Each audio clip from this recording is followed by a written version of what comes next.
we're not thankful. And when we're not thankful, then pretty soon we just take it for granted. And after we take it for granted, we forget all about it. And we have a lot of folks who sacrifice to serve, and it's important that we do not forget about it or take it for granted. Tonight we are going to be in Revelation 18. In chapter 17, we saw the destruction of the religious system, referred to as the harlot. And it is referred to as the harlot or the whore throughout the chapter simply because of the pictures throughout the Bible of the unfaithfulness of when we choose to set God aside and worship something else. And now we're going to have another situation here in chapter 18 where we're going to see the destruction of the economic system, and it's referred to as Babylon. Now, what's interesting is if you pick up a bunch of commentaries, some believe that it is the whole economic system of the Antichrist and his empire. And then other people want to argue, and they say, no, this is a literal city. It refers multiple times in this chapter to a city, and that is the head of his system. And so that's what's going to be destroyed. And while these esteemed fellers are sitting there arguing about this whole thing, I sit there and I think, I don't know, I'm just an ignorant country boy.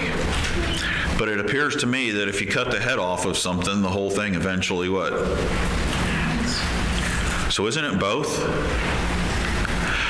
And got me to thinking, why does it seem like it's such a big deal whether it's referring to a specific city? And actually, when you read through the context, I believe it's referring to a specific city too. But I also believe it's referring to a much larger thing because as we've been going through this, I've seen a pattern that's developing here in the book of Revelation. And in just the first 3 verses tonight of this chapter, we're going to see it again, where God is taking all these things that man has gone astray and he is bringing them together and he is simplifying it and he is boiling it down to one thing. That's what we saw in chapter 17. Now, I mean, the harlot was all excited because she's decked out and things are going well and she's enjoying riding on the beast and sitting upon the waters until all of a sudden they turn on her and God uses them to wipe her out. And if you think about it, he didn't have to sit down and attack Muslims and say, this is why Islam is wrong. And he didn't have to sit down and attack Roman Catholics and say, this is where you're wrong in your basic doctrine. And he didn't have to sit and go through religion after religion after religion and say, this is where you're wrong and destroy it. What he actually did is he brought all of the religions together under the Antichrist into one religion. And that religion is really simple. The choice is really simple. You either worship God for who he is, or you don't. You worship the beast, which stands for everything that God is not. And then when he boils it all down to that simple thing, and we've all stopped arguing about all these other things that everybody wants to argue about today, he destroys what's false. And that's what we saw in chapter 17. We're going to see it again in chapter 18, only now he's going to do it economically. And then when we get to 19, he's not going to knock off one country and then knock off another country and then knock off another country. We'll allude to it later tonight. The 10 kings are going to give their authority to the beast, right? Consolidation of power. And politically, in chapter 19, they're all going to gather together in the valley of Armageddon. There's no fighting over economics because economics has been destroyed. There's no fighting over religion because religion has been destroyed. Everything has been boiled down to God or not God. And when it comes down to the politics of chapter 19, you're going to find out that all these kings come together for the purpose of taking on God. That's it. It's the only thing that unites them. So tonight we're going to look into the first 3 verses. We'll make some introductory comments, and then we'll dig into these. Revelation chapter 18, starting with verse 1. And after these things I saw another angel come down from heaven, having great power, and the earth was lightened with his glory. And he cried mightily with a strong voice, saying, Babylon the great is fallen, and has become the habitation of devils, and the hold of every foul spirit, and a cage of every unclean and hateful bird. For all nations have drunk of the wine of the wrath of her fornication. And the kings of the earth have committed fornication with her, and the merchants of the earth are waxed rich through the abundance of her delicacies. Let's bow for a word of prayer. Father, this truly is the book of Revelation. So many times when we look at this book, we think it's revelation about you. And while it is revelation about you, it's actually revelation about everything. We have watched Satan be revealed for what he is. We've watched the Antichrist be revealed for what he is. In chapter 17, we saw false religion be revealed for what it is. Now, in chapter 18, we're going to look at the worship of stuff. And it's going to be revealed for what it really is. And then in verse 19, we're going to see how politics are going to fail and be revealed for what it really is. Because all of the efforts of man are going to come to naught. And then Jesus Christ is going to come back and rule and reign for 1,000 years. And he's going to show the world what it's supposed to be like. I trust that we long for, that we look for, that we hope for, that we pray for the return of your Son, Jesus Christ. But until then, let us be found faithful. In Jesus' name we pray. Amen. Consolidated the religious to one and then judged it. Consolidated the political power and the economic power under the Antichrist. In chapter 13, verses 16 through 17, we saw the 10 horns. And we were told even again in chapter 17 that the mark of the beast was necessary to trade, right? And you remember at the end of chapter 16, there's this small scene where you see these folks that are referred to as virgins, and they are rejoicing in heaven. And he specifically says, they have gotten the victory over the mark of the beast and over his name and over his number. Why does he make a big deal out of that all the way in chapter 16 when they dealt with it in chapter 13? Because the mark of the beast is a big thing during the tribulation period. You cannot survive economically without it. You can't buy and sell, you can't trade, you can't conduct banking, there's no 401ks, there is nothing without the mark of the beast. And so when these folks are in heaven, chapters later, years later, not a lot of them, 3.5 probably at the most, you have a situation where it says for 3.5 years, life has been absolutely miserable. But they have overcome everything that is so significant about the beast. His name, his number, his mark. The 10 kings have given their power to the Antichrist. In chapter 17, verses 12 through 13, we have this consolidation of power. Amazing statement. Absolutely amazing statement. And every time I read about this, my mind goes back to Nebuchadnezzar, who is on the throne, and he's a big shot, and he's walking up and down the city, and he's saying, wow, look at all the things that I've done and these worlds that I have created, and I control the whole known world. And God says, it's time to teach you a lesson, big boy. I'm going to remove you from the throne. You are going to wander out there for 7 years. Your fingernails are going to grow long like the claws of an eagle because you're not going to take care of yourself. You're going to be wet with the dew of heaven. You're going to eat grass like an ox. Your hair is going to continue to grow. And people are going to walk by you and see you, not as King Nebuchadnezzar, but more or less as a wild animal.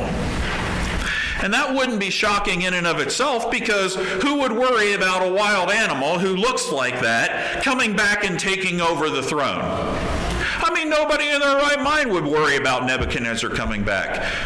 But at the end of 7 years, he says, and when I came to myself and I recognized the God of heaven and I put him in the place that he belongs, then God restored me to the throne. Now that's just phenomenal. It just doesn't happen in history. I mean, normally somebody takes over the throne, they kill off all the relatives, right? Except insane Uncle Nebby, because you're not worried about him.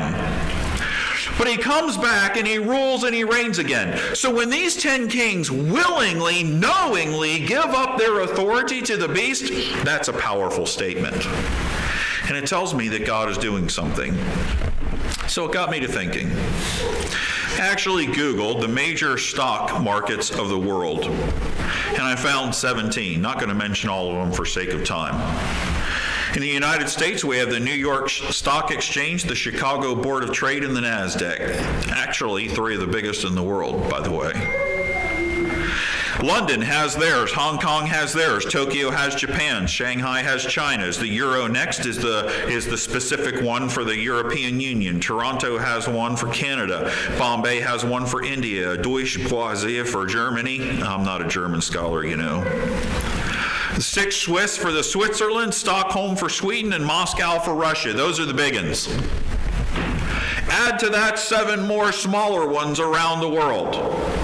Now think about this for just a minute. Chapter 18 is the funeral dirge of humanity. If you want to cripple the United States, if you take out the New York Stock Exchange, the Chicago Board of Trade, and the NASDAQ, what happens to the whole rest of our economy? We know, right? Because we've seen it once or twice. I mean, people jump out of buildings and economies crumble and 401ks are worthless and gold skyrockets and people lose their jobs. Yeah, exactly. Okay, so suppose the beast, who controls everybody's economic stuff because of their mark, has consolidated all of these in one place.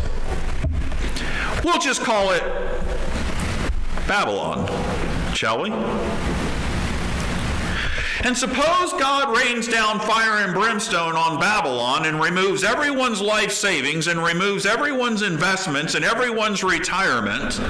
All the bank account numbers are gone. All the property ownership things are gone.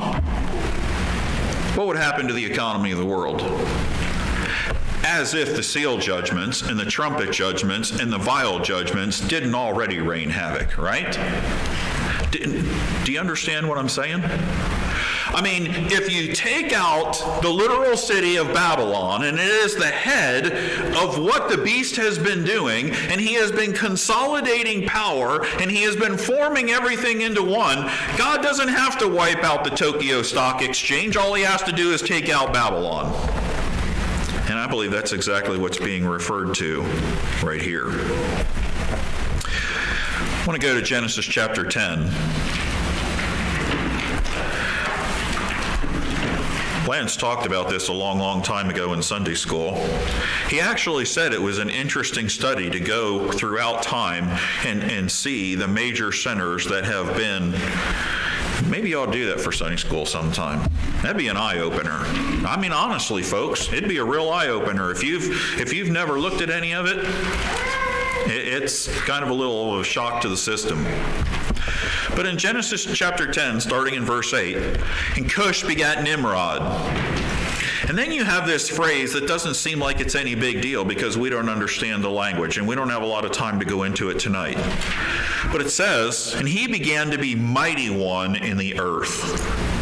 And you look at it and he goes on and he talks about how he was a mighty hunter before the Lord. And when I was a young man, I studied this and I thought, oh yeah, I'm going to be a Nimrod. I'm going to be a mighty hunter before the Lord. The animals are going to fear me. When I walk into the woods, they're just going to bow and say, I quit. It's not what it's referring to here. This is someone who thought of himself as a mighty person before the Lord. This is a guy who has the same problem that Satan had. I want to be like the Most High God. I'm really something here. And I'll tell you what, I'm not just going to be one of humanity, I'm going to be the humanity. I'm going to make a name for myself. Look at verse 10. And the beginning of his...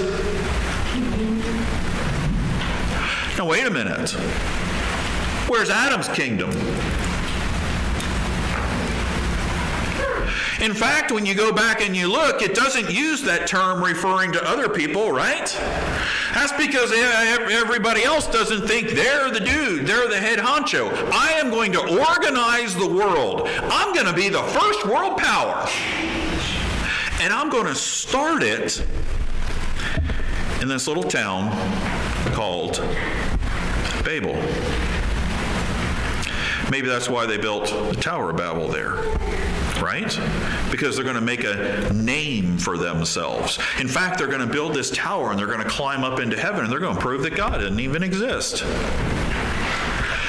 All through man's time period, there has been a Babel, or a Nineveh, or a Sodom and Gomorrah, or a Babylon, or a Rome. And there have always been these great civilizations, and there have always been these chief wicked cities, and there's always been some chief wicked person. In fact, we fought a couple of world wars over some of those chief wicked people, right? Hitler, I'm going to conquer the whole world. Mussolini, I'm going to conquer the whole world. In fact, we had a dude over there in Iraq, Kuwait. I'm going to start right here, and buddy, it's mine and I can take it. And we look at him and we say, Saddam Hussein wasn't that. Listen, given a little bit different circumstances and given a little better head start, he could have been a Hitler.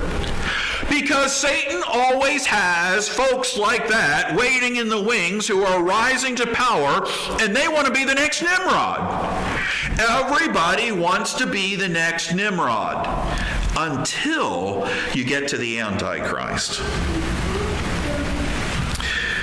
And in chapter 18, we see that there aren't going to be any more great civilizations of the world, and there's not going to be any more big wicked cities of the world. In fact, humanity's getting ready to cease as we know it in just a couple chapters.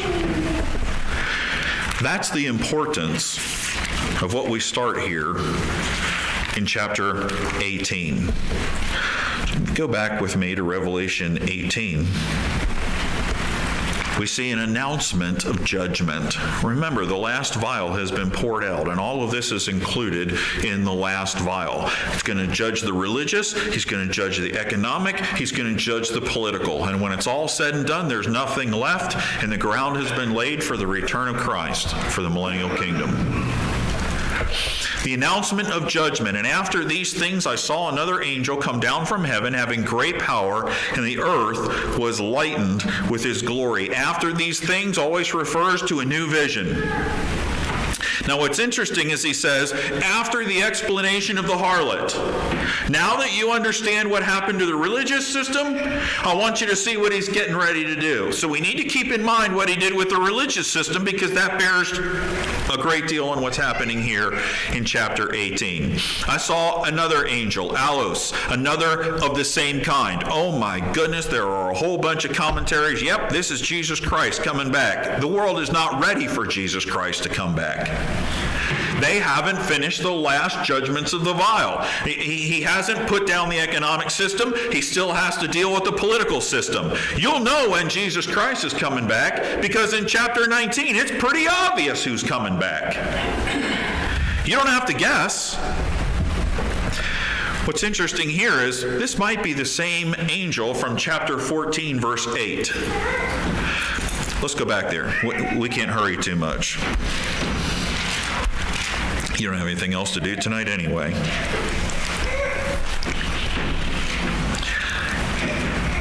Let's go to verse 6.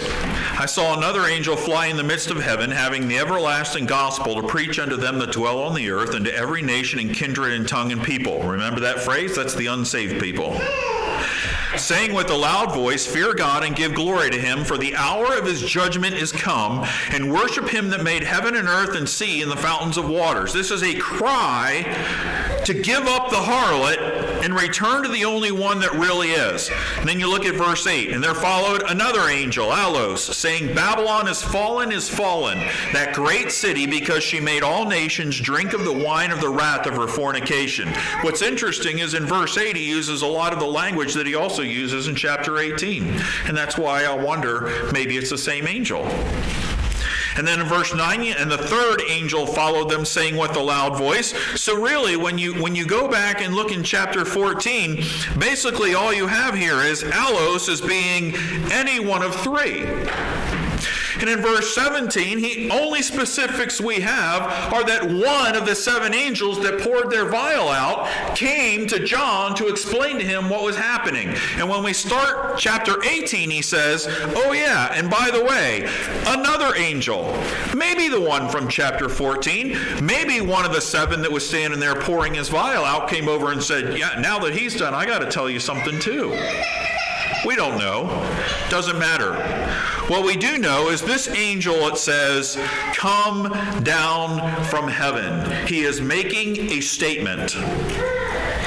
All of chapter 17, we don't have a big statement to the folks that are on earth. We have an explanation to John, right?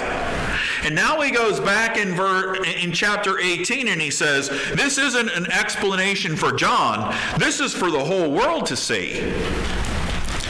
Delegated authority. It is important where he comes from. If something happens somewhere around the world and we send a delegate, the delegate does not speak on behalf of himself.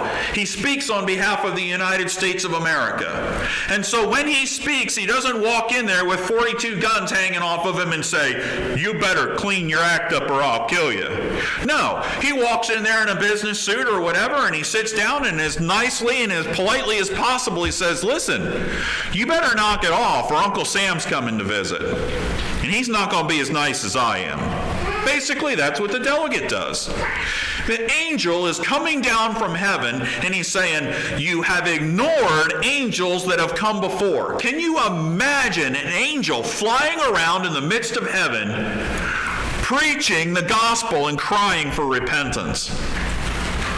And here we are 4 chapters later, and they're still ignoring it.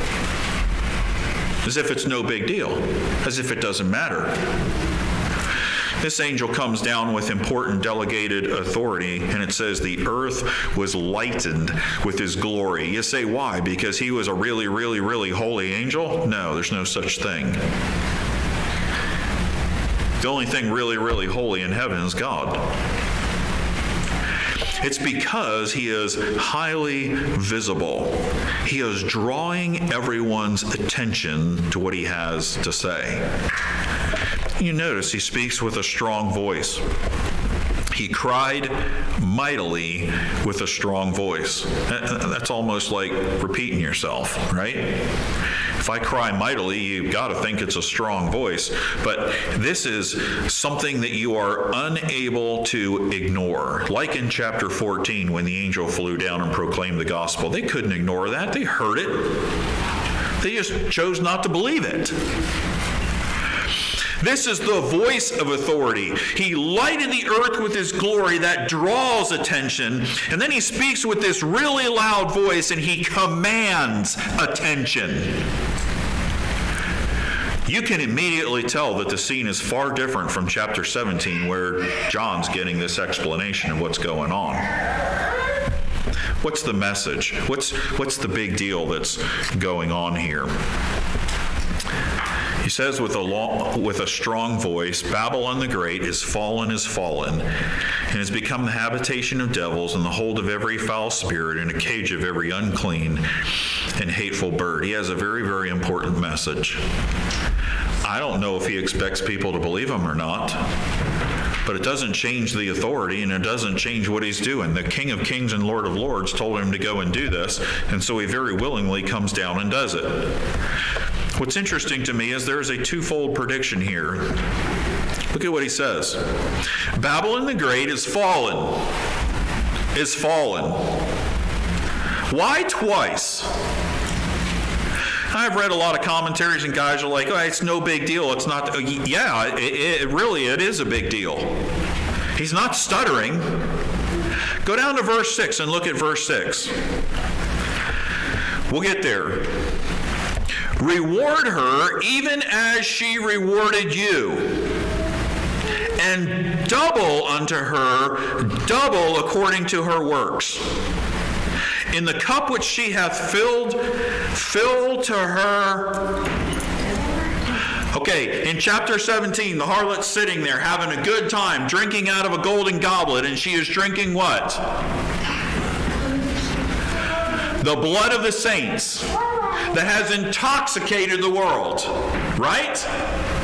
And now God says, with what she dealt to you, I want you to deal to her double. So the angel comes down and says, Babylon the Great is fallen, is fallen. I mean, if there's any question in your mind that Babylon the Great is about to be destroyed, just fling it right out the window. Because I guarantee you, not only is it going to be destroyed, it's going to be so destroyed it's not even funny. And what he does is he is going to paint a picture for us of exactly how destroyed it's going to be. And I got to tell you, it's almost hard to imagine it if God hadn't already done a couple of things in history to tell us exactly what he's fixing to do. Look what he says here. He's going to give us some reasons. Because Babylon has become the habitation of devils. You remember what he did to Satan? I will be like the Most High God. So he threw him out of heaven. Now, he got to go back for a while, right, and accuse the brethren. We see that in Job. And we see it again, even in the book of Revelation, where he is going up and accusing the brethren. But then we get halfway through the book of Revelation, and all of a sudden, the angels are rejoicing because Michael is sent down there, and there is war in heaven, and they take Satan and his angels, and they fling him out. And there is never again a mention of any demon or any reference to Satan in heaven again. He has been limited again. He used to have to roam the earth, and he could go back up and see what he was missing, only to accuse the brethren. And then God limits him and says, no more. You stay on earth and earth alone. Oh, that has to upset him. I mean, right? I mean, really what he wants is he wants to be like the Most High God. Now he can't even be where God is, not even to accuse the brethren. And what we see here is now everybody is being limited again. You used to run around all over the earth. Guess what? Babylon has become the habitation, literally the dwelling place of demons. I don't want to be in this city, I'll tell you that. But God is gathering them all together in Babylon. You say, well, how many are there to gather together? Let's just do a little history lesson, shall we? Let's go back, because in let's literally go back. Go back to chapter 9. Verses 1 through 11, the fifth angel is sounding his trumpet. And what happens? I saw a star fall from the heaven unto the earth, and to him was given the key of the bottomless pit. And he opened the bottomless pit, and there arose a smoke out of the pit as the smoke of a great furnace, and the sun and the air were darkened by reason of the smoke of the pit. And there came out of the smoke locusts upon the earth, and unto them was given power as the scorpions of the earth have power. And was commanded them that they should not hurt the grass of the earth, neither any green thing nor any tree, but only those men which have not the seal of God in their foreheads. And so for the rest, all the way down through verse 11, that's exactly what they do. And they have heads like this, and they have tails like this, and they run around, and they make people wish they were dead, plead for death, because the pain is so awful, and yet they can't die.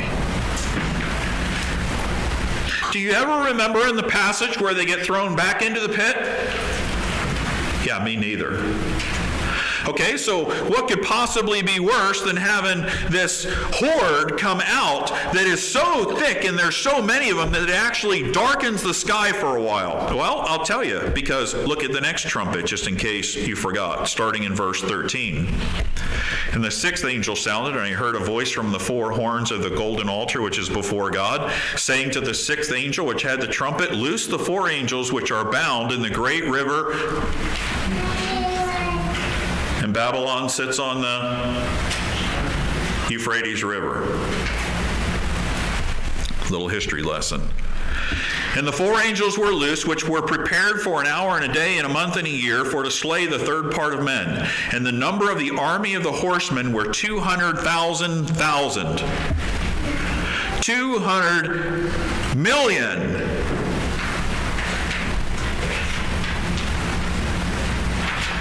And you read down through the rest of the verse. Do they get locked back in the Euphrates River? No. But if you go back to Revelation chapter 18, we read a very quiet, very unassuming phrase that says, Babylon is fallen, and is become the habitation of devils. And I believe what God is doing is he is doing the same thing he did with the religious system, where he brought everything back and then he killed it. And he is consolidating the economic, and he's getting ready to kill it. And he's consolidating the political, and he's getting ready to kill it. And guess what he does? He brings all the demons back, and they are going to inhabit Babylon, because there isn't going to be anything else left there. That's how desolate it's going to be. And when we get to the end of this, it says, and he took the beast and the false prophet and all them that were with him, and he cast them into the bottomless pit. He didn't have to run over to Kansas and up to Canada and down to Ireland, because they're all waiting for their final judgment sitting in Babylon.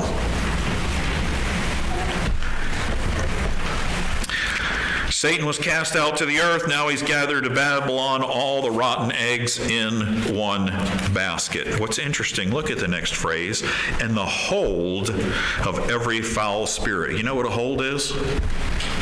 That's one of them good old English terms for prison. Literally, he's saying the extent of Babylon has become their prison.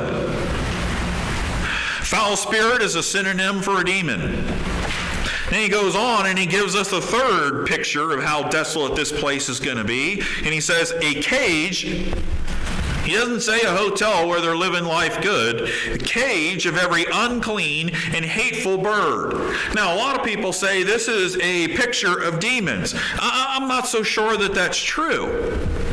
Because in the Bible, a lot of times when God says he is going to make something desolate, in order to tell us how desolate, he says the only thing that's going to live there are going to be the carrion birds, the crows and the buzzards and the... Go to Isaiah chapter 13. Let's look at a prophecy of this and see what Isaiah has to say.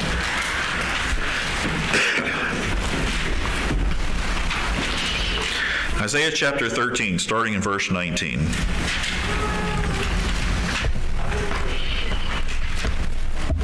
Now, this is how the world looks at it. In Babylon, the glory of kingdoms, the beauty of the Chaldeans' excellency, and this is how God sees it, shall be as when God overthrew Sodom and Gomorrah. Question: is Sodom and Gomorrah inhabited? No. Oh, they've dug it up and they found a lot of brimstone and sulfur, but nobody living there because it's uninhabitable. He goes on, it shall never be inhabited, neither shall it be dwelt in from generation to generation. Neither shall the Arabian pitch tent there, neither shall the shepherds make their fold there. But wild beasts of the desert shall lie there, and their houses shall be full of doleful creatures, and owls shall dwell there, and satyrs shall dance there. That tells you how desolate it's going to be. But in case you don't get the picture, go over to chapter 14 and verse 23. Because he's going to go on a couple of more times as we progress through here. Chapter 14, verse 23, I will also make it a possession for the bittern and pools of water, and I will sweep it with the besom of destruction, saith the Lord of hosts. You wouldn't want to have a bunch of potholes full of nasty water in a town that was inhabited, would you? Keep going to chapter 21. Chapter 21, verses 8 and 9. Because let's get the language real clear. And he cried, a lion, my Lord, I stand continually upon the watchtower in the daytime, and I am set in my ward whole nights. And behold, here cometh a chariot of men with a couple of horsemen. And he answered and said, Babylon is fallen, and all the graven images of her gods he hath broken unto the ground. That happened in chapter 17, right? Go to chapter 34, verse 8.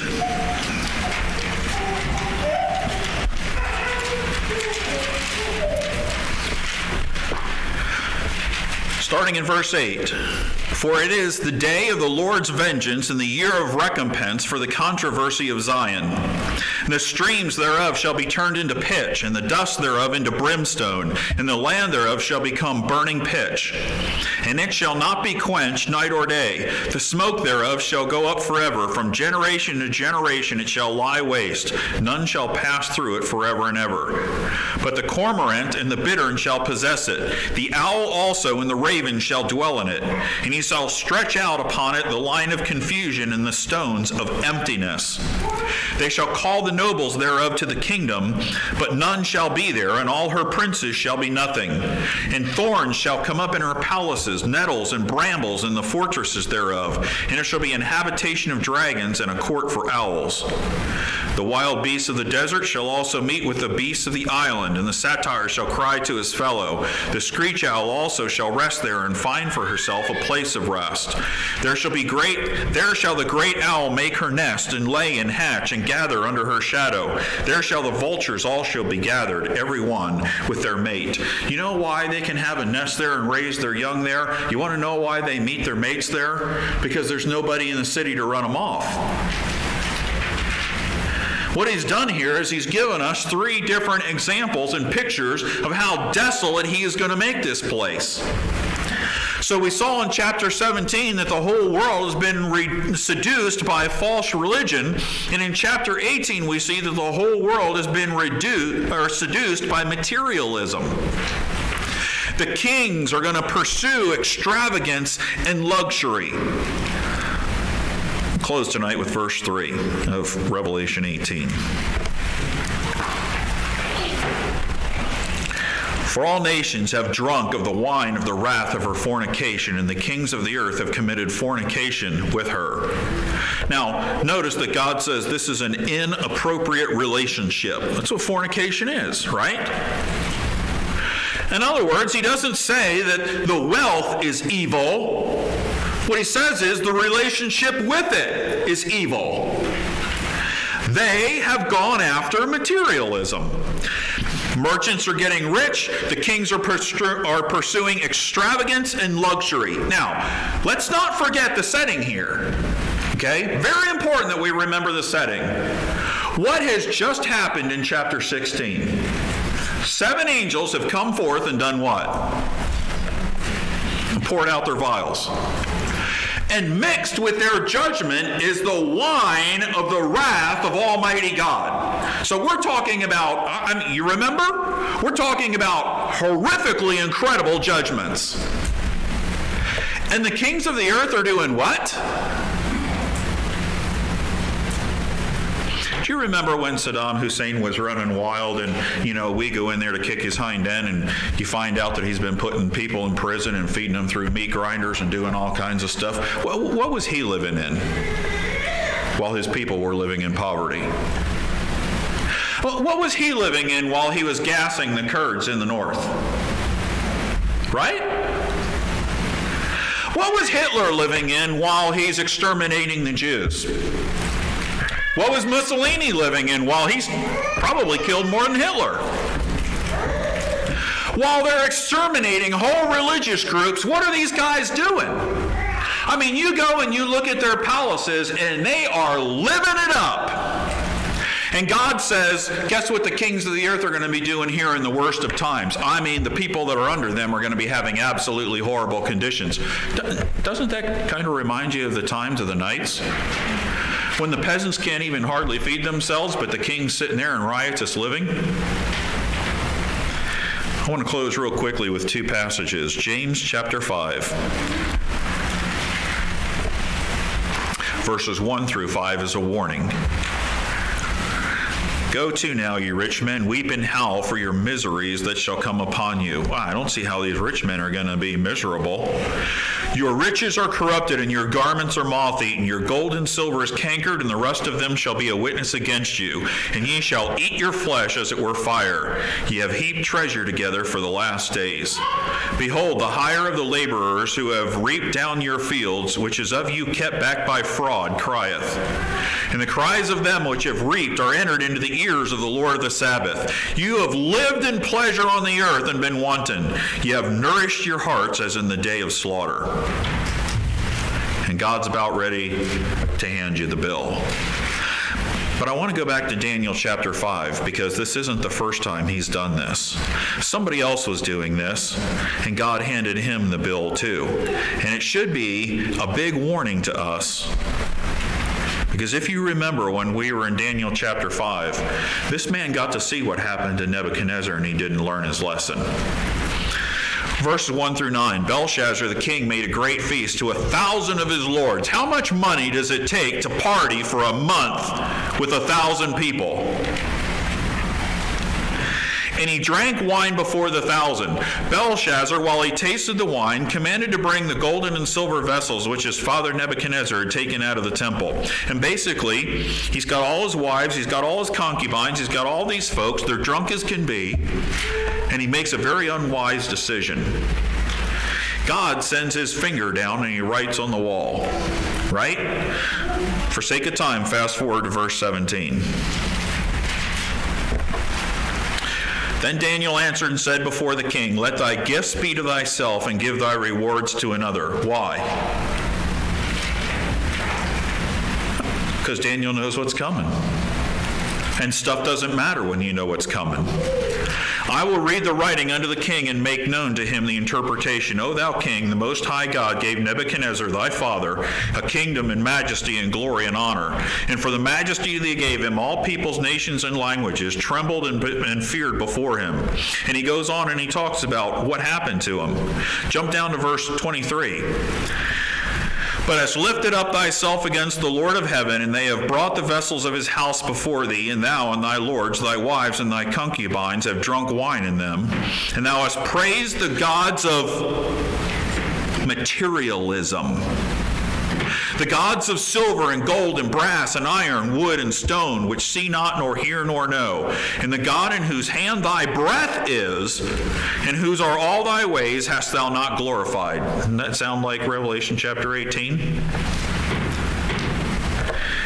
He tells him what's happening. Now I want you to jump down. Verse 29, their response, then commanded Belshazzar, and they clothed Daniel with scarlet and put a chain of gold about his neck and made a proclamation concerning him that he should be the third ruler in the kingdom. Yea, Daniel, you are successful. Right? No. Daniel probably doesn't wear the clothes more than the time it takes him to get back to the house. He don't keep the chain on, and yeah, he's the third ruler of the kingdom for exactly, I don't know, only a couple of hours. Read the next verse.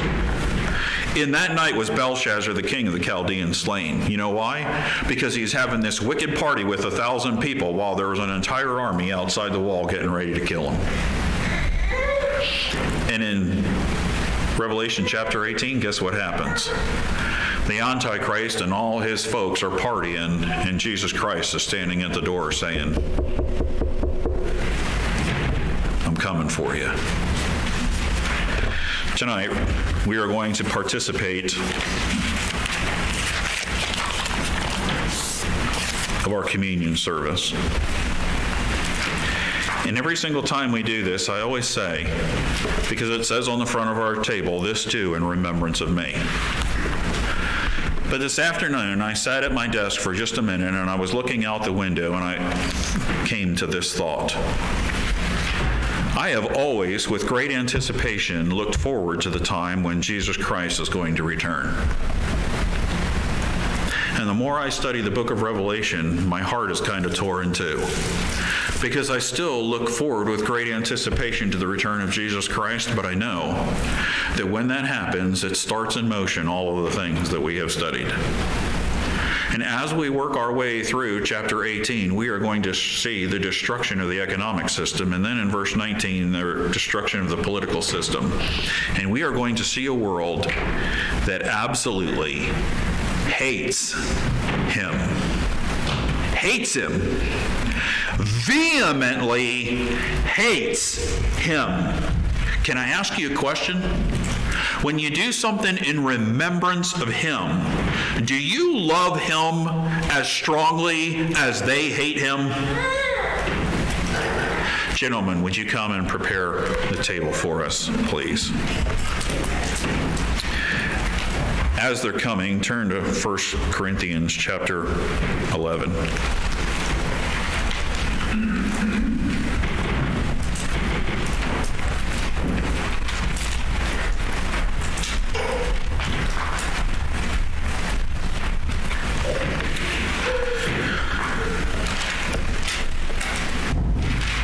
For I have received of the Lord that which also I delivered unto you, that the Lord Jesus, the same night in which he was betrayed, took bread. And when he had given thanks, he brake it and said, Take, eat, this is my body which is broken for you. This do in remembrance of me. After the same manner also he took the cup when he had supped, saying, This cup is the New Testament in my blood. This do ye as oft as ye drink it in remembrance of me. For as often as ye eat this bread and drink this cup, ye do show the Lord's death till he come. Wherefore, whosoever shall eat this bread and drink this cup of the Lord unworthily shall be guilty of the body and blood of the Lord. But let a man examine himself, and so let him eat of that bread and drink of that cup. For he that eateth and drinketh unworthily eateth and drinketh damnation to himself, not discerning the Lord's body. For this cause many are weak and sickly among you, and many sleep. For if we would judge ourselves, we should not be judged. But when we are judged, we are chastened of the Lord, that we should not be condemned with the world. Wherefore, my brethren, when ye come together to eat, tarry one for another. And if any man hunger, let him eat at home, that he come not together unto condemnation. And the rest will I set in order when I come. Can you imagine how much Jesus Christ is going to set in order when he comes? Just take a minute, prepare your hearts as we prepare to partake of communion.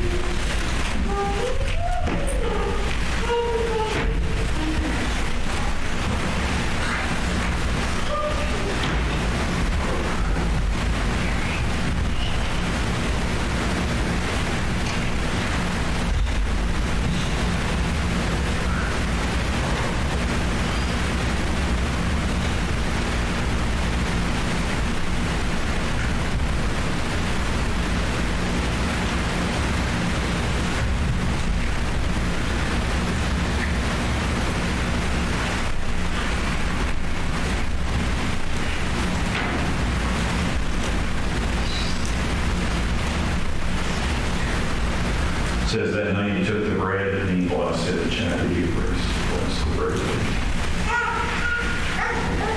Father, thank you for this evening. It's time to be in your house and we can come and serve and worship you. We pray, Father, for this time that we take to remember the sacrifice that you made on the cross for us. And we pray, Father, as we take this bread, representation of the body, willingness, so that we would cast salvation.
And when he had given thanks, he brake it and said, Take, eat, this is my body which is broken for you.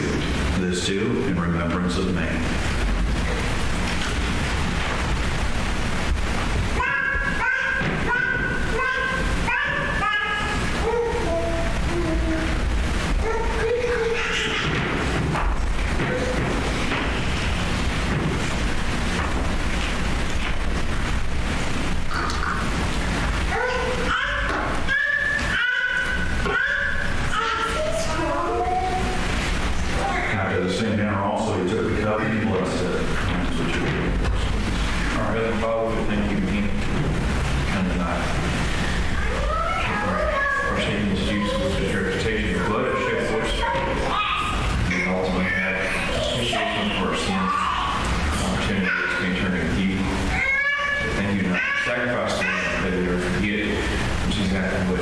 still forward to go to Calvary for us.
After the same manner, also he took the cup when he had supped, saying, "This cup is the New Testament in my blood. This do ye as oft as ye drink it in remembrance of me."